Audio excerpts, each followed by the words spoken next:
we would impose an emergency cap on food prices. And you know, Evan, the Bank of Canada has done a great job over the past 30 years since it had an inflation target. It has kept inflation under control remarkably well in those 30 years. I have every confidence the Bank of Canada will continue to do that, and Canadians should share that confidence, and I think they do. I think Canadians trust it.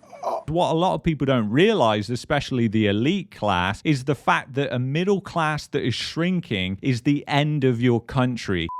Okay, so just about nobody understands what I'm going to tell you in this video, and it's so important to understand it, because if you just understand it and teach it to more people, then they will understand how government spending does not equal a better standard of living for you and for other people. Let's get into it. So let's just imagine that you live on a Caribbean island with 3 other people, and in that Caribbean island, the money supply is $10. Let's say that I come in and I give each of you $10, and we essentially now have a money supply of $40 total. With the goods and services having not increased on that island, what you would essentially have is one of 2 options: scarcity or rapid inflation. And this is exactly what you see with government intervention. This is something that politicians just don't understand when they make these promises. You see it with Jagmeet Singh all the time. He's constantly like, we need to do more, we need to do more. And so today I'm announcing our plan that we would impose an emergency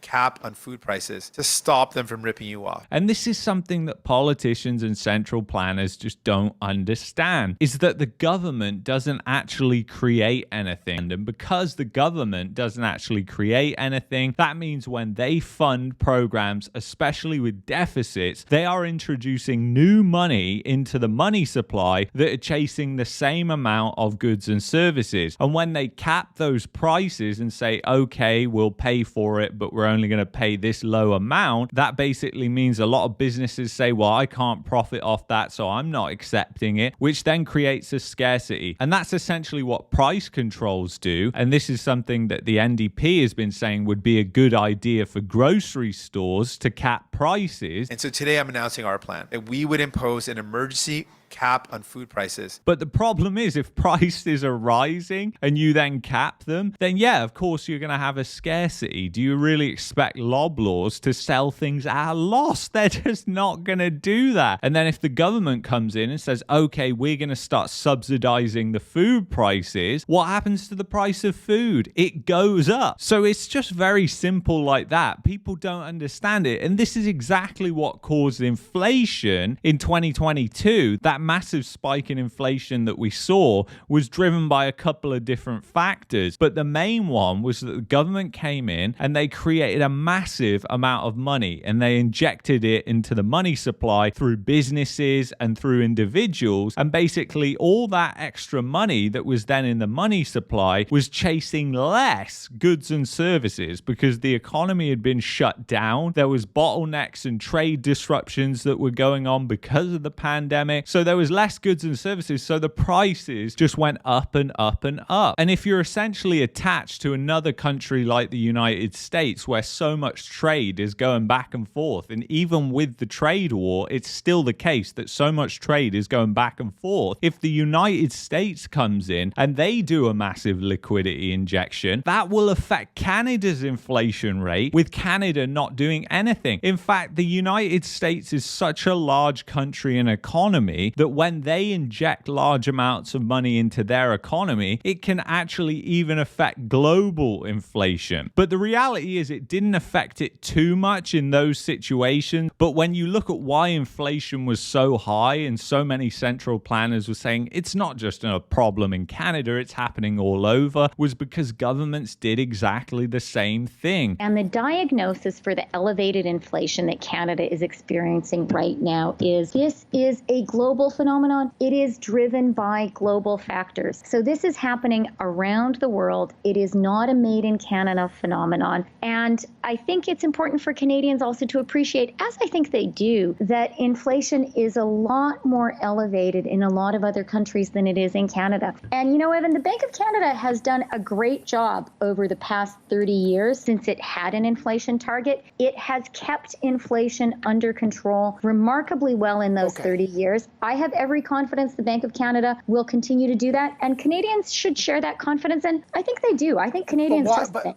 They essentially printed a load of cash. They brought it into existence through debt. That is how most money is created these days. It's brought into the existence through debt. And when it's brought into the existence through debt, that is a bad thing, because if the government is collecting $1 million in taxes and then it's spending $1 million, nothing was added to the money supply in that equation. But if the government is spending $5 million and it's only collecting $1 million, there's a deficit of $4 million, and that extra $4 million is going into the money supply. Now, let's be honest, the way the government spends money is so inefficient, and even Stephen Pumwazi of Better Dwelling has pointed this out numerous times, that people don't actually know that most of that money that the government creates actually enters the money supply in an inefficient way as well. So it doesn't really impact velocity that much, because it's mainly being wasted and it's mainly going to the expansion of government and government contracts. And there's something called the Cantalon Effect, and basically the Cantalon Effect in a nutshell is just that when the government prints money, it's people who are closest to that money printing, so the people in government and then the government contractors, that receive the most amount of money. And this is why money goes mostly into assets like the real estate market, because Canada has a one-trick pony, which is the real estate market. In the United States, that's both the real estate market and the stock market. And basically because of that, you see a lot of asset price appreciation due to those factors, because people with a lot of money who are getting this money because of the Cantalon Effect, well, guess what? They're putting it into assets. They're not going out and buying stuff online and pushing the prices up there. Although as it trickles down and you print more and more money, of course that effect increases, and then the inflation thus increases. The problem is lay people in the economy do not understand this, and they don't understand that if the government is making deficits, that they're adding additional money to the money supply, and the people they're enriching are the very people at the top. So what you see is rising wealth inequality, like we're seeing via the Cantalon Effect, because again, those people at the top are getting most of the money because they're closest to where the money printer is, whereas the trickle-down effect going to you is very limited, and that creates massive class divisions. It creates the rise of populism of the left, which is we should redistribute wealth, and populism of the right, which is typically to do the opposite. But it doesn't always work out that way. If you look in Canadian politics, for example, you just had an election where the right and left were almost flipped the other way round. Even though the Liberal Party is meant to represent the middle class, actually they just represent the elite class, and they'd want to just keep things the same. They just want to increase government spending, increase wealth inequality, and increase riching their friends and riching people close to government contracts. Whereas the Conservatives operated on a platform of actually cutting back the deficit, which in itself would actually reduce wealth inequality. But the problem is, because the education system does not teach things like this, it leads to a lack of knowledge. And this is not done by mistake. This is absolutely done on purpose, because they know that if people don't know how the system works, how on earth can they vote for a fairer system? I mean, it's absolutely crazy when you think of the situation in Canada right now, when you look at how many people are going to food banks, when you look at how many people are on the streets, when you look at the rising crime, and everybody wants to blame it on a particular thing, especially politicians want to blame it on a particular thing. But the reality is, it's the politicians that are actually to blame for it. And very little people understand this. They're always trying to scapegoat and say it's the elite class or the immigrants. But the reality is, it's actually government itself. It's government itself that is creating all of these problems and distortions. And if you actually had a smaller government and you had a money supply that was more stable and was created when more wealth, goods and services were actually being created, then the economy would be in a better place. The money supply should expand, but it should expand as new goods and services are created. New loans should come into existence born out of prosperity to support new businesses that drive a healthy expansion of the economy and aren't just investing in assets like the real estate market, which are very unproductive for the overall economy. And the thing is, it takes a lot to change people's views on this. But the fact is, if more and more people understood the things that I talked about in this video, and I'm by no means an expert, so if I can learn it, you can learn it, then the world as a whole would be a much better place. And we would actually be voting for policy changes that would actually benefit the middle class. Because what a lot of people don't realize, especially the elite class, is the fact that a middle class that is shrinking is the end of your country. And if you go and visit any nations with a growing middle class, you'll quickly realize that and work that out. So anyway, I want to thank you so much for watching this video. If you've enjoyed this video, I'd highly recommend you check out this video here. And if you're looking for a VPN and also want to help support the channel, please visit the link in the description, expressvpn.com/marketmania. That's the VPN that I use, and I will see you in the next one. Take care.